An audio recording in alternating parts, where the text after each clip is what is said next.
मेरा नाम गौरव है। मैं एक सर्जन डॉक्टर हूँ और अपने ही शहर के एक बड़े अस्पताल में नौकरी करता हूँ। आज मेरे सामने एक लड़की को लाया गया था जो बुरी तरह से झुलसी हुई थी। मेरे साथ वाले डॉक्टर ने मुझे उसका चेहरा देखने नहीं दिया था। उसने कहा कि सर, बस आप ऑपरेशन कीजिए, क्योंकि समय पर इस लड़की का ऑपरेशन होना बहुत ज़रूरी है। पेशेंट का ऑपरेशन होने में देर नहीं होनी चाहिए। मैंने भी ऑपरेशन शुरू कर दिया था। पेशेंट लड़की के चेहरे पर कपड़ा ढका हुआ था। मैंने उसका चेहरा नहीं देखा था। अचानक मेरी नज़र उसकी कलाई पर पड़ी तो मैं दंग ही रह गया था, क्योंकि इस कलाई को मैं कभी नहीं भूल सकता था। इस कलाई पर एक निशान मौजूद था और ये निशान तो मेरी। आज सुबह सुबह जब अस्पताल जाने के लिए मैं घर से बाहर निकल रहा था, तो मेरी माँ ने मुझे एक ऐसी बात कही जिसे सुनकर मेरा दिल तड़प उठा था। मैं परेशान नज़रों से अपनी माँ की तरफ देख रहा था। वो एक ऐसी बात कर गई थी जो मेरे लिए बिल्कुल अनोखी थी। मैं उनको देखते हुए बेहद कड़क शब्दों में बोला था, माँ, मैं जानता हूँ कि आपके लिए ये बात कहनी बहुत आसान है, क्योंकि एक तरफ आपके लिए अपनी बेटी की ससुराल है और दूसरी तरफ बेटी की शादीशुदा जिंदगी। मैं जानता हूँ कि आप मेरी काव्य की नंद श्वेता को बहुत पसंद करती हो, लेकिन आपकी उसी लाडली श्वेता ने मेरे दिल का जो हाल किया है, उसे मैं कभी भूल नहीं सकता। मैं उसे कभी भी माफ़ नहीं कर सकता। इसलिए मेहरबानी करके आप अपनी बेटी की फरमाइश को अपने तक ही रखिए। काव्य मेरी बहन होते हुए अपनी नंद को ज़्यादा अहमियत दे रही है। उसे अपने भाई की भी तो तकलीफ़ को समझना चाहिए ना। वो अपनी ससुराल के चली गई, अपने ससुराल वालों के उसूलों पर चलती है। आइंदा अगर आपने दोबारा मुझसे श्वेता का ज़िक्र किया, तो मुझसे बुरा कोई नहीं होगा। और अपनी बेटी को भी समझा देना कि अपनी नंद को मेरे पीछे लगाने की कोशिश ना करे। इतना कहते ही मैं अपनी जगह से खड़ा हो गया था और माँ को नमस्ते करते हुए घर से निकलकर अस्पताल की तरफ रवाना हो गया था। मैं एक स्किन स्पेशलिस्ट डॉक्टर था। बड़ी मुश्किल और बहुत सारा कठिन समय देखने के बाद मैंने अपनी ज़िंदगी में ये मुकाम हासिल किया था। कहते हैं कि एक कामयाब इंसान बनने के लिए बहुत ज़्यादा मुसीबतों का सामना करना पड़ता है। ये बात बिल्कुल ठीक है, क्योंकि मैं भी एक कामयाब सर्जन डॉक्टर तभी बन सका जब मैंने बहुत सारी मुसीबतों का सामना किया और कामयाबी पाना ही अपनी ज़िंदगी का लक्ष्य बना लिया। घर में मैं और मेरी माँ अकेले रहते थे। मेरी बड़ी बहन मुझसे पूरे 7 साल बड़ी थी। हम दोनों भाई बहन में बहुत प्यार था। शुरू से ही मैं अपनी बहन का नाम लेता था। इस बात से मेरी बहन को कोई प्रॉब्लम नहीं थी। फिर एक समय ऐसा आया था कि मेरी माँ ने अकेले ही मेरी जवान बहन की शादी कर दी थी। मेरी बहन की शादी एक अच्छे परिवार में हुई थी। वो एक खानदानी परिवार में विदा होकर गई थी, जहाँ के लोग बहुत समझदार और पढ़े लिखे थे।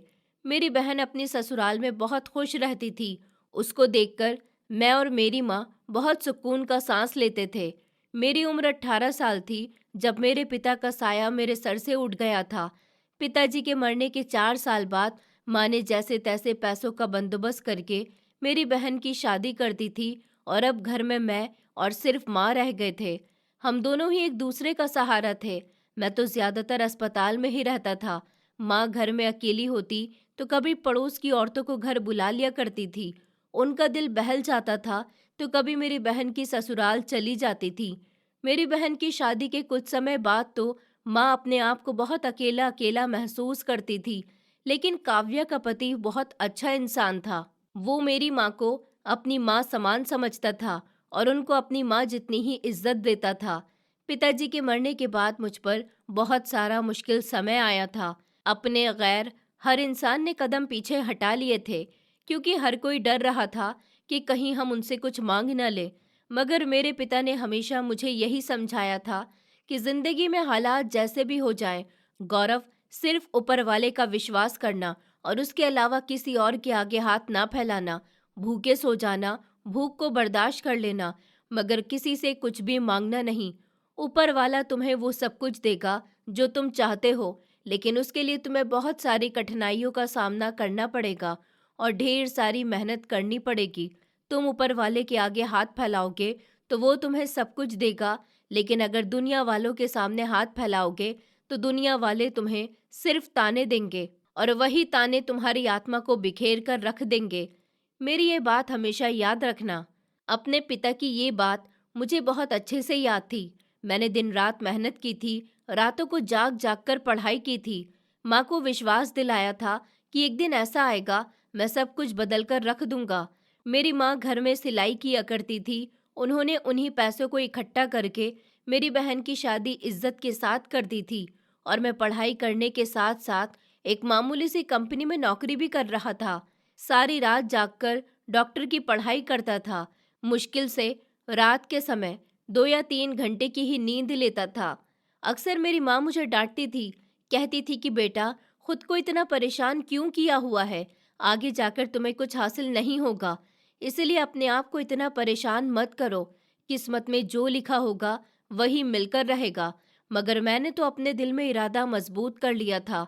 मैंने ठान लिया था कि मैं डॉक्टर बनकर ही रहूंगा, एक कामयाब और मेहनती डॉक्टर जो लोगों की जान बचाने के साथ साथ एक ऐसा डॉक्टर बने जो अपनी घरेलू परेशानियों को भी बेहतर बना सके।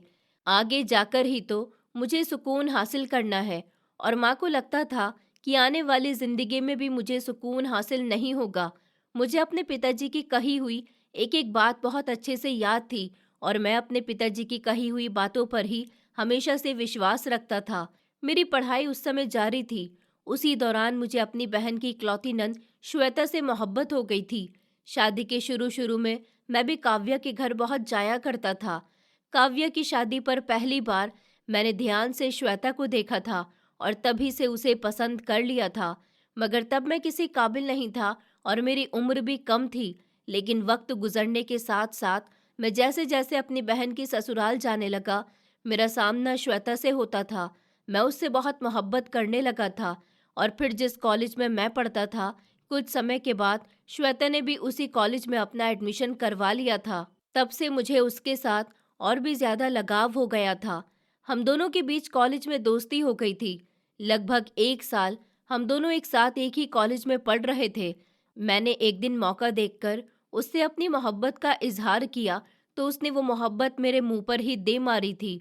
मुझे उससे ऐसी उम्मीद बिल्कुल भी नहीं थी। मुझे लगता था कि जिस तरह मैं उसे पसंद करता हूँ, उसी तरह से वो भी मुझे पसंद करती है। लेकिन उसने तो मेरे प्रपोज करने पर मुझे सबके सामने इतना जलील किया था कि जिसकी कोई हद नहीं थी। मेरे 4 दोस्तों के बीच उसने मेरे चेहरे पर मुझे थप्पड़ मारा था और मुझे धमकी भी दी थी कि आइंदा अगर मैंने दोबारा उसे प्रपोज किया तो वो मेरी शिकायत अपने भैया भाभी और मेरी माँ से कर देगी। उसने कहा था कि गौरव, तुम्हारी बहन मेरी भाभी जरूर है, लेकिन तुम मेरे लिए एक बेकार इंसान हो। मैं तुमसे सिर्फ दोस्ती की हद तक बात करती थी, लेकिन तुमने तो दोस्ती को गलत रास्ता दे दिया। तुम्हारी नीयत खराब है। तुम इतने ज्यादा बेकार इंसान हो जिसके पास टाइम वेस्ट करने के अलावा और कुछ भी नहीं है। न तुम कभी अपनी पढ़ाई पूरी कर पाओगे और न ही जिंदगी में कभी कोई मुकाम हासिल कर पाओगे। उसके ये शब्द नहीं थे, बल्कि मेरे लिए एक ऐसा धारदार खंजर थे जो सीधा मेरे दिल पर वार कर रहे थे। मैंने उस दिन के बाद कभी उसे कॉलेज में नजर उठाकर देखा तक नहीं था और अपनी बहन की ससुराल जाना भी छोड़ दिया था।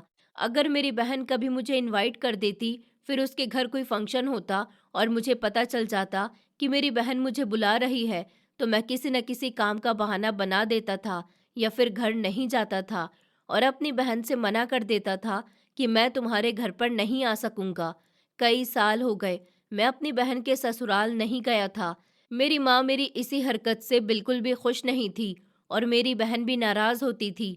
मुझसे कहती थी कि तुम अपनी इकलौती बहन के ससुराल नहीं आते, लेकिन मैं उसे अपने किसी न किसी ज़रूरी काम में बिजी होने का बहाना बना दिया करता था।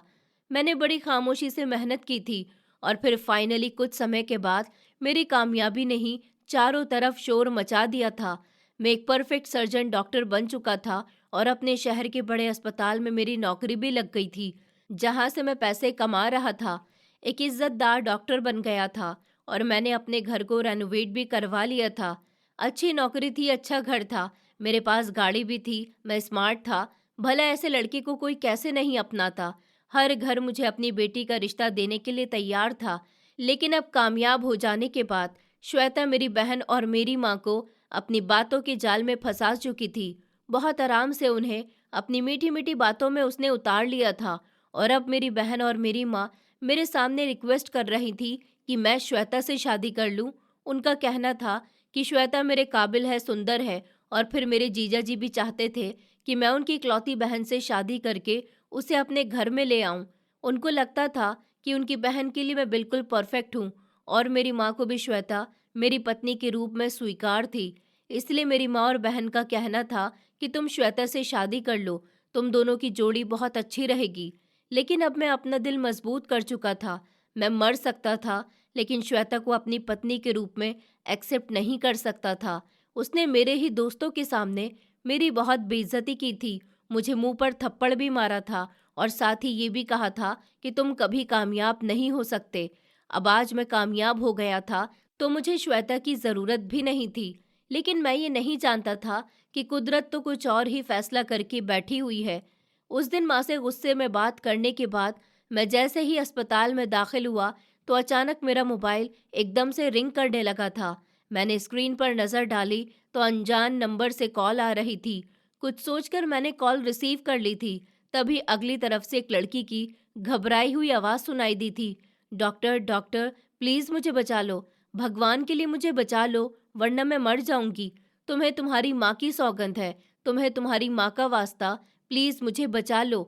मैं इस लड़की की आवाज़ सुनकर बुरी तरह से घबरा गया था।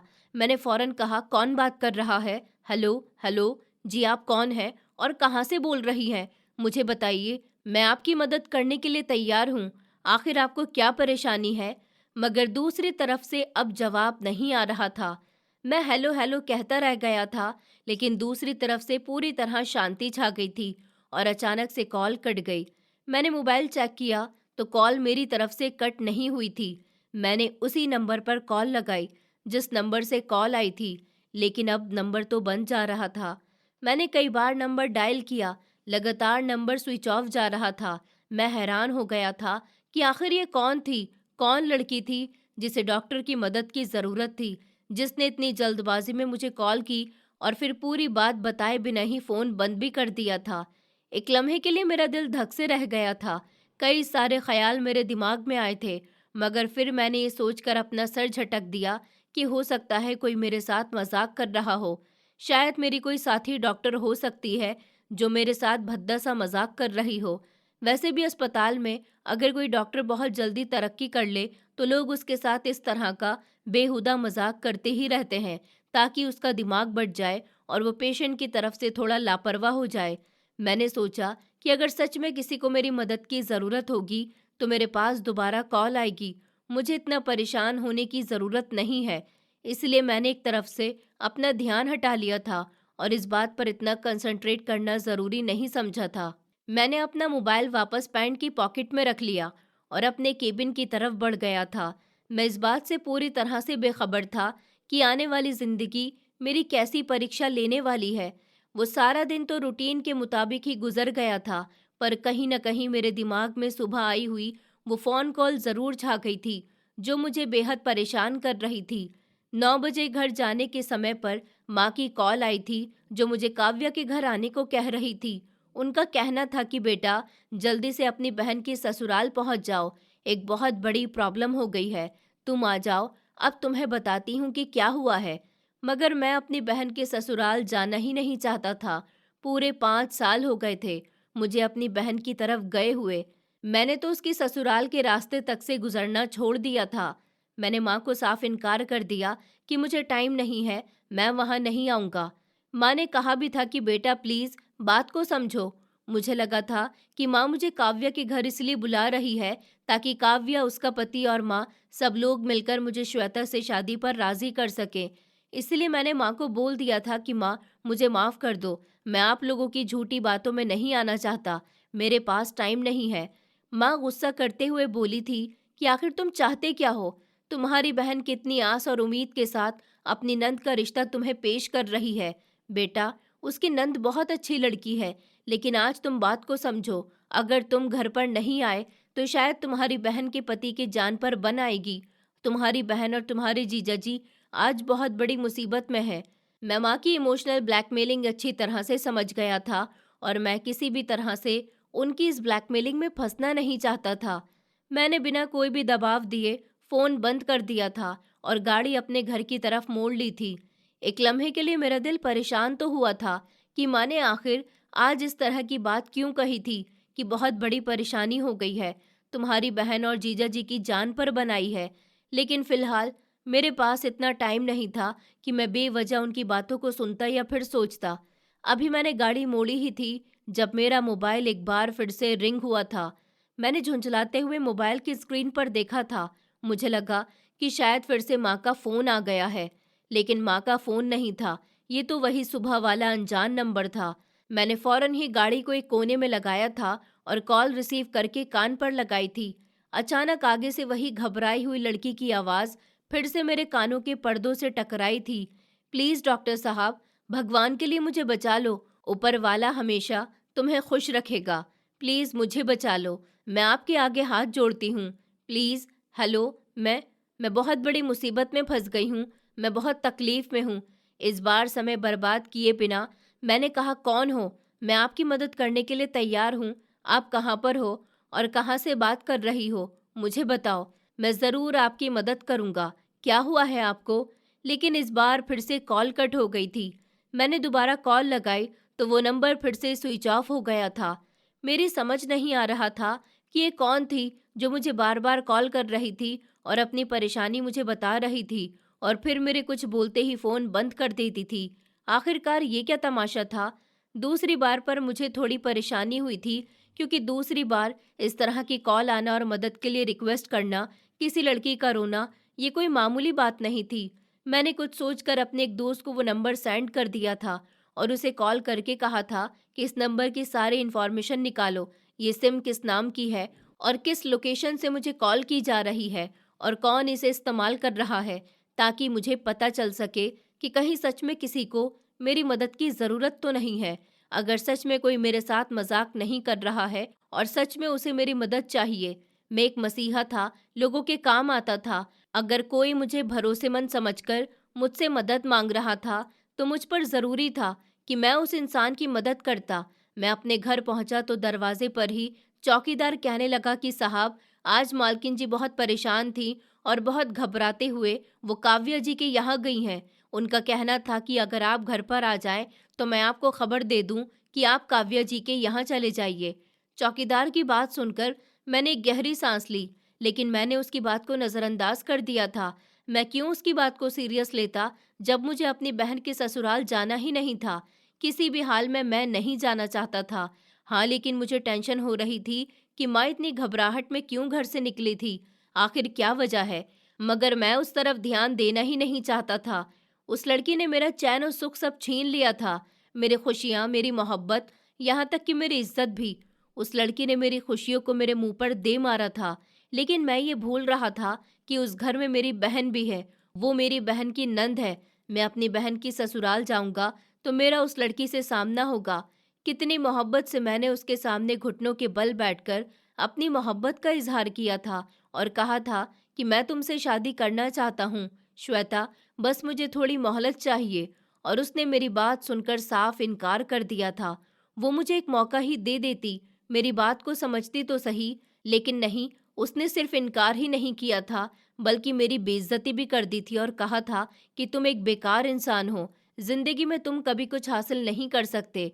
और ये शब्द मेरे लिए किसी तीर से कम नहीं थे, जो मुझे धीरे ही अंदर खत्म करते चले जा रहे थे।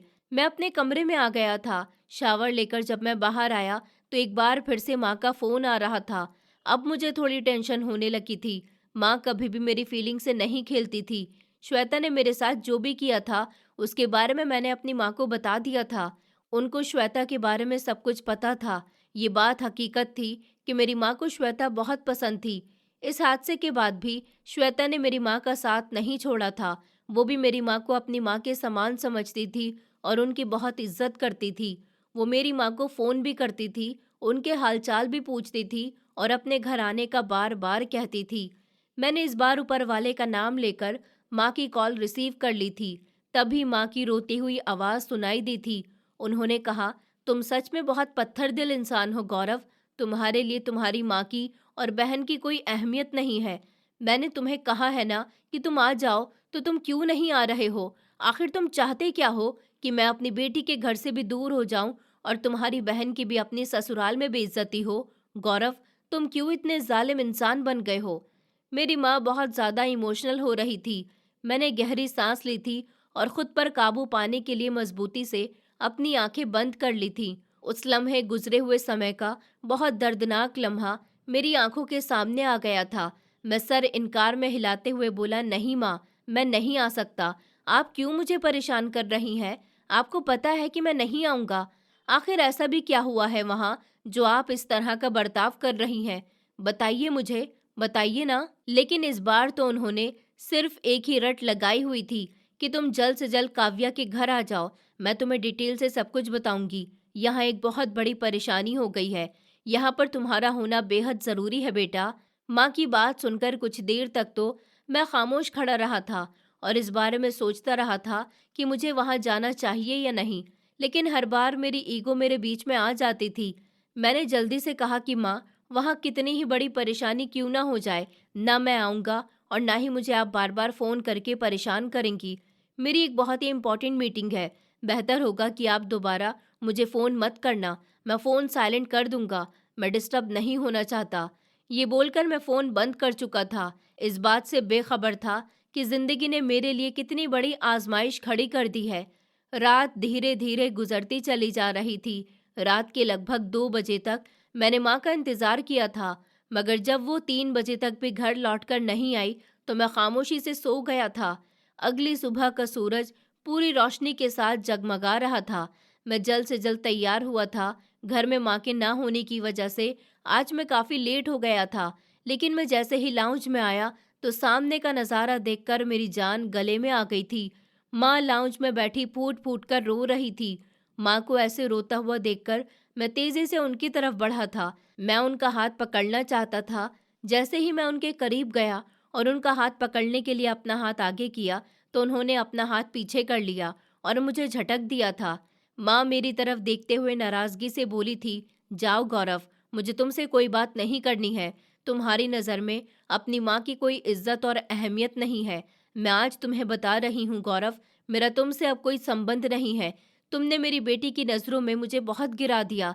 यहाँ तक कि तुम्हारी बहन भी अपनी पूरी ससुराल के सामने बेइज्जत हो चुकी है। तुम्हारी वजह से मुझे बहुत शर्मिंदगी का सामना करना पड़ा है। मैं तुम्हें कल कॉल करके बार बार काव्या के घर आने का कह रही थी, लेकिन तुमने मेरी बात नहीं मानी और तुम नहीं आए। तुम्हें पता है कि काव्या के पति ने साफ कह दिया कि अब हम लोगों का काव्या के साथ कोई संबंध नहीं है। उसका पति हमसे कोई रिश्ता नहीं रखना चाहता। उसने काव्या को भी मना कर दिया कि काव्या भी हमसे कोई रिश्ता नहीं रखेगी। और तुम्हें पता है ऐसा किस लिए हुआ? ये सब कुछ तुम्हारी वजह से हुआ, क्योंकि तुम उनके दुख में उनके साथ खड़े नहीं हुए। माँ की बात पर मैं फौरन बोला था, माँ, मैंने आपसे कितनी बार पूछा था कि वहाँ पर क्या हुआ है, आखिर क्या परेशानी है, मुझे डिटेल से बताइए। लेकिन आपने एक बार भी अपनी जुबान नहीं खोली, मुझे कुछ नहीं बताया, सिर्फ बार बार वहाँ आने का कहती रही। आप एक बार मुझे फ़ोन पर भी तो सब कुछ बता सकती थी ना। लेकिन आपने तो अपनी जुबान खोली ही नहीं, जो अब आप मुझे इस तरह से बोल रही हो। माँ, वैसे भी मैं आपको पहले भी बता चुका हूँ कि मुझे सिर्फ अपनी बहन से मतलब है। उसके ससुराल वालों से कोई लेना देना नहीं है। मुझे श्वेता के परिवार से कोई संबंध नहीं रखना। मैं उन लोगों से कोई कांटेक्ट भी नहीं रखना चाहता। ये बात आप क्यों नहीं समझ जाती? माँ रोते हुए कहने लगी कि तुम ये बात क्यों नहीं समझ लेते कि जिस घर जाने से तुम इनकार कर रहे हो वो तुम्हारी बहन का ससुराल है। वहाँ तुम्हारी बहन रहती है और तुम्हें अपनी बहन की वजह से तो वहाँ जाना ही चाहिए था। कम से कम उसकी तो लाज रखनी चाहिए थी। मैंने कहा कि मुझे किसी की लाज की कोई फिक्र नहीं है माँ। आप क्यों नहीं समझ जाती कि आपके बेटे की उस लड़की ने कितनी बेइज्जती की थी? मैं अपनी बहन से मोहब्बत करता हूँ, उसके घर जाना चाहता हूँ, लेकिन मेरी बहन के घर जब तक वो लड़की रहती है तब तक मैं वहाँ नहीं जाऊँगा। क्योंकि श्वेता की वजह से सिर्फ मेरी बेइज्जती नहीं हुई थी, बल्कि उसने मेरी पूरी दुनिया उजाड़ कर रख दी थी। उसने मेरे दोस्तों के सामने पूरे कॉलेज में मुझे थप्पड़ मारा था और मेरे वही सारे दोस्त आज मुझे हंस हंस कर देखते हैं। मुझे बहुत शर्मिंदगी होती है माँ। यहाँ तक कि उसने कॉलेज में सब लड़कियों के सामने हंस हंस कर ये भी बताया था कि मैं उसके लिए क्या फीलिंग्स रखता हूँ और उसने मेरी फीलिंग्स की किस तरह इंसल्ट की थी। इसके बावजूद भी आप चाहती हो कि मैं काव्या के घर जाया करूँ? मेरी बात सुनकर माँ कहने लगी कि जिस लड़की के बारे में तुम ये बातें कर रहे हो ना, अगर एक बार तुम्हें उस लड़की की सच्चाई पता चल जाए तो तुम अपने कदमों पर खड़े भी नहीं रह पाओगे। गौरव, तुम्हें कभी ऊपर वाला माफ नहीं करेगा। तुमने बिल्कुल भी अच्छा नहीं किया। कल रात जो तुमने मेरा दिल दुखाया है और अपनी बहन का दिल दुखाया है, उसके लिए ऊपर वाला तुम्हें कभी भी माफ नहीं करेगा। ये कहकर माँ अपनी जगह से खड़ी हो गई थी और फिर अपने कमरे में चली गई थी। मैं उनको रोक ही नहीं पाया, बल्कि उनको जाते हुए हैरान नजरों से देखता रहा था। आखिर श्वेता की कौन सी सच्चाई थी? मेरी बहन का दिल मेरी वजह से दुखा होगा, ये बात तो ठीक थी, लेकिन ये बात मेरी समझ से बाहर थी कि आखिर श्वेता के बारे में माँ क्या कहना चाहती थी।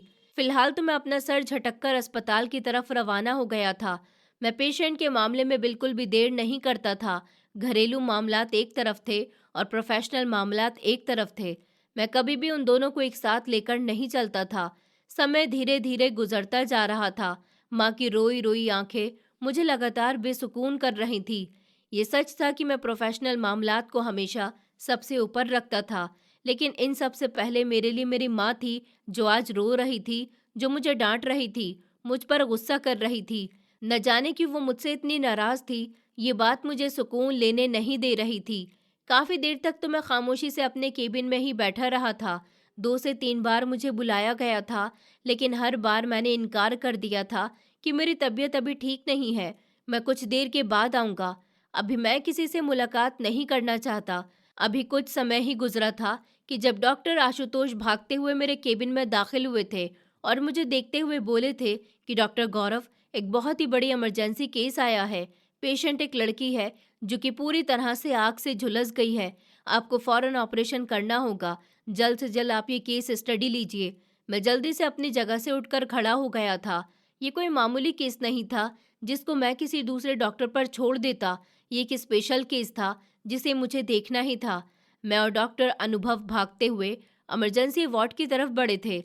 मैं जैसे ही वार्ड में दाखिल हुआ तो सामने का नज़ारा देखकर मेरे मुंह से एक जोरदार चीख निकली थी। लड़की के चेहरे पर कपड़ा डाला हुआ था, लेकिन उसका पूरा शरीर आग से बुरी तरह से झुलसा हुआ था। मगर उस लड़की की सांस अभी भी धीमी धीमी चल रही थी। वैसे तो ऊपर वाला जिसे चाहे उसकी जिंदगी दे दे और जिससे चाहे उसकी जिंदगी ले ले। ऊपर वाला जो चाहे कर सकता है। डॉक्टर तो सिर्फ पेशेंट को बचाने की कोशिश करते हैं, लेकिन सब कुछ सही करने वाला तो ऊपर वाला ही होता है। मैं फौरन हिम्मत करके आगे बढ़ा था। डॉक्टर होने की हैसियत से मैं डर नहीं सकता था। मैंने जैसे ही इस लड़की का चेकअप किया तो मेरा दिल एक लम्हे के लिए कांप उठा था। न जाने क्यों मुझे इस लड़की से कुछ अपनापन सा महसूस होने लगा था। फिलहाल मैं कमरे से बाहर आ गया था और अपने साथ वाले डॉक्टर को कहा था कि फौरन ही ऑपरेशन की तैयारी की जाए। लड़की का शरीर काफ़ी हद तक झुलस चुका है। अगर टाइम पर इसकी सर्जरी नहीं की गई तो पेशेंट की जान जा सकती है। डॉक्टर अनुभव ने अपने सर को धीमे से हिलाया था और फिर वो बाहर की तरफ बढ़ गए थे और मैं एक बार फिर से अपने केबिन में आ गया था ताकि सारे मामलात देख सकूं। कुछ लम्हे गुजर गए थे जब माँ की कॉल दोबारा से आई थी। मैंने बाहर जाकर कॉल रिसीव की तो इस बार उनका हाल बहुत बुरा हो रहा था। वो रोते हुए बोली थी, गौरव, गजब हो गया। जिस चीज़ से डरा जा रहा था वही हो चुका है। तुम इस समय कहाँ हो? मैंने जल्दी से कहा, क्या हो गया है माँ? आप इतनी घबराई हुई क्यों हो? मैं तो अभी अस्पताल में हूँ। क्या हुआ बताइए ना मुझे आप तो हर लम्हे मुझे झटके पर झटका दे रही हैं। सब ठीक तो है ना? उसके बाद माँ ने जो बात मुझे फ़ोन पर बताई थी वो सुनकर मैं फ़ौरन से अपनी जगह पर जमकर रह गया था और तेज़ आवाज़ में माँ से बोला था, माँ, आपका दिमाग तो ठीक है ना? आपको पता भी है कि आप क्या कह रही हैं? मेरी जान तो गले में अटक गई थी। लाख गुस्सा सही, मगर मैं ये बात बिल्कुल भी बर्दाश्त नहीं कर सकता था। मुझे ऐसा लगता था जैसे मेरा दिल किसी ने मुट्ठी में बंद कर लिया हो। मैं फ़ौरन बोला था, माँ, आप काव्या से पता कीजिए कि वो कहाँ पर है। मैं अभी के अभी वहाँ पहुँच जाता हूँ। मगर माँ कहने लगी कि नहीं बेटा, इस बात का किसी को कुछ भी पता नहीं है कि उसे कहाँ लेकर जाया गया है। तुम प्लीज़ यहाँ आ जाओ। मैंने घड़ी की तरफ देखा था और सर इनकार में हिलाते हुए बोला कि नहीं माँ, मैं अभी नहीं आ सकता क्योंकि एक पेशेंट आई हुई है, उसकी सर्जरी करनी है। मैं कुछ घंटे बाद वहाँ पहुँचता हूँ। मेरी बात सुनकर माँ फ़ोन बंद कर चुकी थी। मेरे हाथ पैर तो ठंडे पड़ चुके थे। मैं अपना सर पकड़कर एक तरफ बैठ गया था। इतनी बड़ी मुश्किल मेरी बहन के घर पर आई हुई थी और मुझे पता तक नहीं चला था। मुझे सच में इस बात पर बहुत बुरा महसूस हो रहा था और अफसोस भी हो रहा था। मेरे जीजा जी एक शरीफ इंसान है, जिन्होंने न सिर्फ मेरी बहन को अपने घर में इज्जत दी थी, बल्कि साथ ही वो मेरी और मेरी माँ की भी बहुत इज्जत करते थे। हमारे घर भी अगर कोई परेशानी आ जाती तो जीजा जी सबसे आगे खड़े रहते थे। उनका कहना था कि बुरे वक्त में ही तो अपने अपनों के काम आते हैं, और जो अपने होते हैं वही तो अपनों को सहारा देते हैं। अगर हम भी कदम पीछे कर लेंगे तो उस इंसान का क्या होगा जो बिल्कुल अकेला है। मुझे आज अपनी हर सोच पर गुस्सा आ रहा था। मेरी बहन ने भी मुझे काफ़ी सारी कॉल्स की थी, मगर मैं उसकी कॉल रिसीव नहीं कर रहा था। कुछ लम्हे के बाद डॉक्टर अनुभव ने आकर मुझे खबर दी थी कि ऑपरेशन की सारी तैयारी पूरी हो गई है, सिर्फ आपके आने का इंतज़ार है। मैंने एक गहरी सांस हवा में छोड़ी थी। परेशानियां तो अपनी जगह थी, लेकिन मैं अपने फर्ज से पीछे नहीं हट सकता था। मैं गहरी सांस लेकर खड़ा हो गया था और फौरन ही ऑपरेशन थिएटर की तरफ बढ़ गया था, मगर इस बात से बेखबर था कि जिंदगी आज मुझे कैसा झटका देने वाली है। मैं जैसे ही ऑपरेशन थिएटर में दाखिल हुआ तो मुझे ऑपरेशन के कपड़े पहनाए गए थे। मास्क लगाकर मैं फौरन इस लड़की की तरफ बढ़ चुका था। मैंने ऑपरेशन शुरू कर दिया था। मेरी आंखों से लगातार आंसू आ रहे थे। मेरे दिल की धड़कनें बेकाबू हो गई थी, मगर अपने दिमाग को मुझे अपने पूरे होशो हवास में रखना था। हालांकि मुझे ऐसा लगता था कि अभी मैं अपने होश खो बैठूंगा या मुझे कुछ हो जाएगा। मेरा दिल अजीब सी कंडीशन में डूब गया था। अभी मैंने ऑपरेशन करना शुरू ही किया था जब अचानक मेरी नज़र पेशेंट की कलाई पर पड़ी थी। लड़की का चेहरा कपड़े से ढका हुआ था। अभी तक मैंने उसका चेहरा नहीं देखा था, सिर्फ शरीर ही मेरे सामने पड़ा हुआ था, जो बहुत बुरी तरह से झुलस चुका था। लेकिन मुझे अपनी काबिलियत पर विश्वास था। मैं इस लड़की को दोबारा से उसके पैरों पर ज़रूर खड़ा करूँगा, अगर ऊपर वाले ने चाहा तो। मगर जैसे ही मैंने उसकी कलाई को ध्यान से देखा तो ऐसा लगता था जैसे मेरी सांस किसी ने बंद कर दी हो, किसी ने वक्त को रोक दिया हो। उसके हाथ में वही निशान मौजूद था जो श्वेता के हाथ पर होता था। मैंने ऑपरेशन के दौरान ही अपने कदम उस लड़की के चेहरे की तरफ बढ़ा दिए थे, और जैसे ही मैंने इस लड़की के चेहरे से कपड़ा हटाया तो मैं अपनी सांस तक रोक गया था। ऐसा लगता था जैसे अस्पताल की छत मेरे सर पर आ गिरेगी। मेरे कदमों तले से तो ज़मीन ही निकल गई थी, क्योंकि वो लड़की कोई और नहीं बल्कि मेरी श्वेता थी, जिससे मैं बेइंतहा मोहब्बत करता था, जिसने भरी महफिल में सबके सामने मेरी बेइज्जत की थी। हाँ, ये वही श्वेता थी जिसके लिए मैंने सालों इंतज़ार किया था, और इस इंतज़ार के बदले में मुझे थप्पड़ मिला था। कुछ लम्हे तो मैं अपनी जगह पर ही दंग रह गया था, और फिर डॉक्टर अनुभव की आवाज़ पर मैंने जल्दी से ऑपरेशन की तरफ ध्यान दिया था। एक लम्हे के लिए तो मेरा दिल चाह रहा था कि मैं यहाँ से चला जाऊँ। मुझसे बिल्कुल भी ऑपरेशन नहीं किया जा रहा था। मेरा शरीर बुरी तरह से घबराया हुआ था और मेरे हाथ पैर काँप रहे थे। मेरा दिल परेशान हो रहा था, लेकिन मैं बेबस था। अपने फ़र्ज़ से मैं किसी भी कीमत पर पीछे नहीं हो सकता था। मैंने एक गहरी सांस हवा में छोड़ दी थी और आसमान की तरफ देखकर मैंने एक ठंडी सांस ली थी, और फिर ऊपर वाले को याद करते हुए मैंने ऑपरेशन शुरू कर दिया था। लगातार 2.5 घंटे तक हमें ऑपरेशन थिएटर में लगे थे। उसके बाद हम बाहर आ गए थे। सर्जरी तो कामयाब हो चुकी थी, श्वेता ठीक थी, लेकिन अब प्रार्थना ये थी कि वो जल्द से जल्द सेहतमंद हो जाए। मैं बाहर निकला तो सामने ही जीजा जी, काव्या और उसके सास ससुर, यहाँ तक कि मेरी माँ भी मौजूद थी। जीजा जी फौरन मेरे घर में गए थे, जबकि कुछ लम्हे में बिल्कुल अपनी जगह पर दंग खड़ा रह गया था। मेरी बहन की आंखों में भी आंसू थे, लेकिन उसके होठों पर धीमी मुस्कुराहट भी थी। मुझे कुछ भी समझ नहीं आ रहा था कि ये सब क्या हो रहा है। मैं कैसा रिएक्शन दूं, मैं क्या करूं? मेरा दिल बहुत भारी हो रहा था। मेरी बहन के ससुर जी मेरे करीब आए और मेरा चेहरा थामते हुए कहने लगे कि बेटा, मुझे बिल्कुल भी अंदाज़ा नहीं था कि तुम हमारा इतना साथ दोगे। हम सब तुम्हारे शुक्रगुजार हैं। हम तुम्हारा ये एहसान कैसे चुकाएंगे बेटा? ये लोग आखिर किस तरह की बातें कर रहे थे? मुझे कुछ भी समझ नहीं आ रहा था। मेरी बहन ने भी मेरे कंधे पर हाथ रखा और कहने लगी कि गौरव, तुम्हारा बहुत बहुत शुक्रिया। मेरे जीजा जी भी मेरा कंधा थपथपा रहे थे। मैं हैरान था। मैं कुछ बोलने की हालत में था ही नहीं। मेरी माँ फौरन मेरी तरफ बढ़ी थी और मेरे चेहरे पर हाथ रखते हुए बोली थी कि बेटा, अब ठीक है ना श्वेता? उसकी तबीयत कैसी है अब? अभी भी मुझे किसी की बात समझ नहीं आई थी और ना ही मुझे इन लोगों की बातें समझ आ रही थी। मैं तो जैसे हर चीज़ भूल गया था। ये भी भूल गया था कि मैं कहाँ पर खड़ा हुआ हूँ, मैं कौन हूँ। मैं जल्दी से अपनी माँ के गले लग गया था और फिर फूट फूट कर रो रहा था। ऐसा लगता था जैसे मेरा सब कुछ बर्बाद हो गया। मैं बिल्कुल खाली हाथ हो गया था। जिस लड़की को सारी जिंदगी मैंने कसूरवार समझा था, वो इतनी बड़ी मुसीबत से गुजर रही थी और इतनी तकलीफ़ों को बर्दाश्त कर रही थी, मुझे विश्वास नहीं हो रहा था।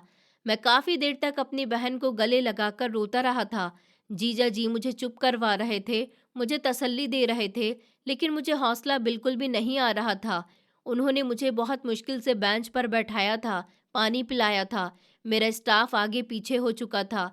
कुछ लम्हों के बाद जब मुझे होश आया, तो मैंने एक गहरी सांस हवा में छोड़ दी थी और फौरन अपनी जगह से उठकर खड़ा हो गया था और अपने जीजा जी का हाथ थामते हुए उनकी आंखों में देखकर बोला था कि जीजा जी, मैं श्वेता से शादी करना चाहता हूँ। जैसे ही वो होश में आ जाएगी, मैं उसकी मांग में अपने नाम का सिंदूर भर दूंगा। आपको कोई एतराज़ तो नहीं है? मेरी बात सुनकर वो कुछ लम्हे के लिए ऐसे हो गए थे जैसे काटो तो उनके बदन में लहू नहीं, और फिर कुछ लम्हे के बाद उन्होंने मुझे अपने गले से लगा लिया था। उनके माता पिता, मेरी माँ और काव्या भी फूट फूट कर रो रहे थे। इसका मतलब मैं अच्छी तरह से जानता था। फिलहाल मैं इस सिचुएशन से हट चुका था क्योंकि मेरा सर बहुत भारी हो रहा था।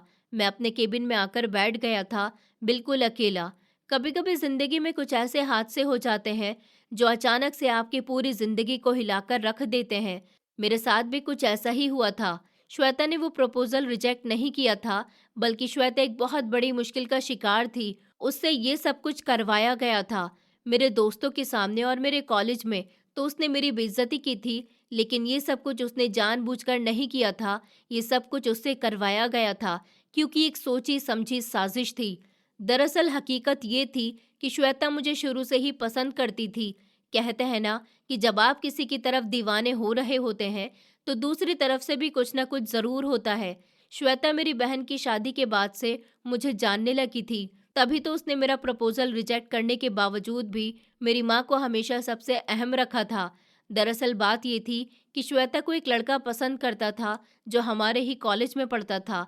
श्वेता ने उसे इनकार कर दिया था और उस लड़के ने इस इनकार को अपनी ईगो बना लिया था।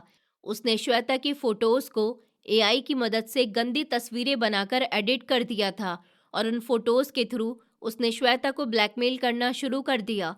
उसने इतनी हद तक उसे ब्लैकमेल कर दिया था कि उसकी इज्जत तक को बर्बाद कर दिया और वो मासूम कुछ भी नहीं कर पाई थी।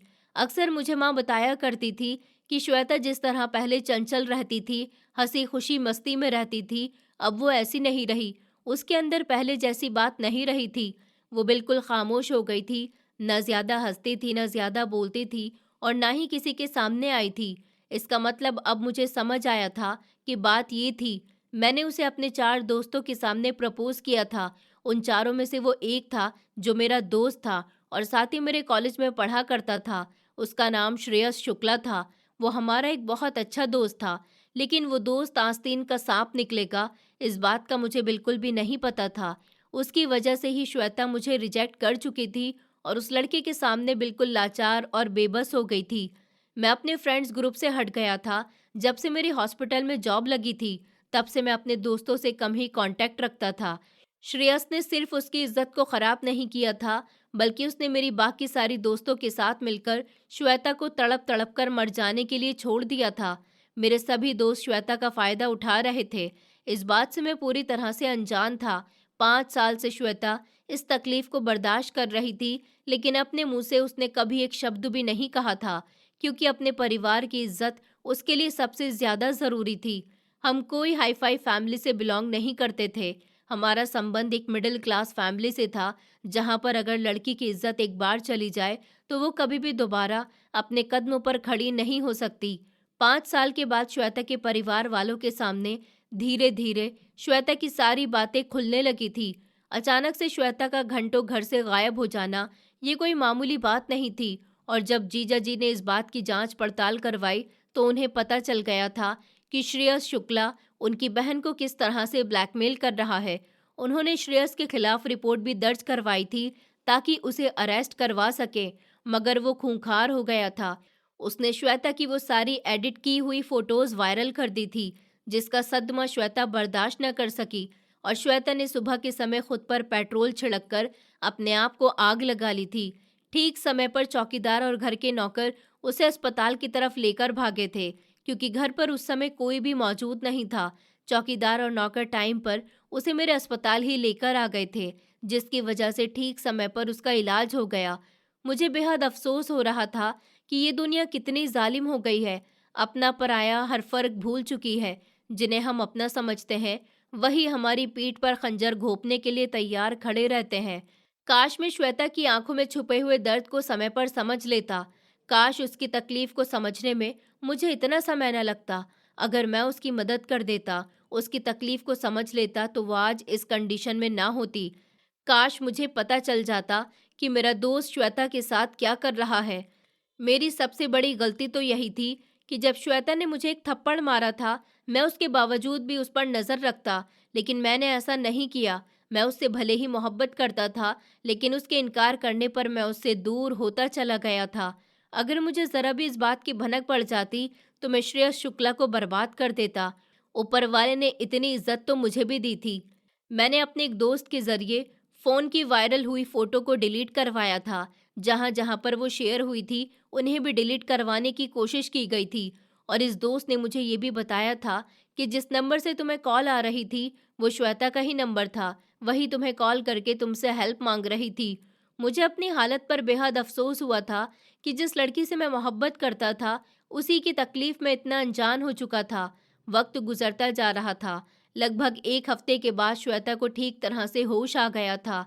मैंने सबकी मौजूदगी में अस्पताल में ही पंडित जी को बुलाया था और श्वेता की मांग में सिंदूर भरा था और लगभग 6 महीने उसका इलाज चलता रहा था। वो अपने पाँव पर अब खड़ी हो गई थी, लेकिन अभी भी उसे इलाज की ज़रूरत थी।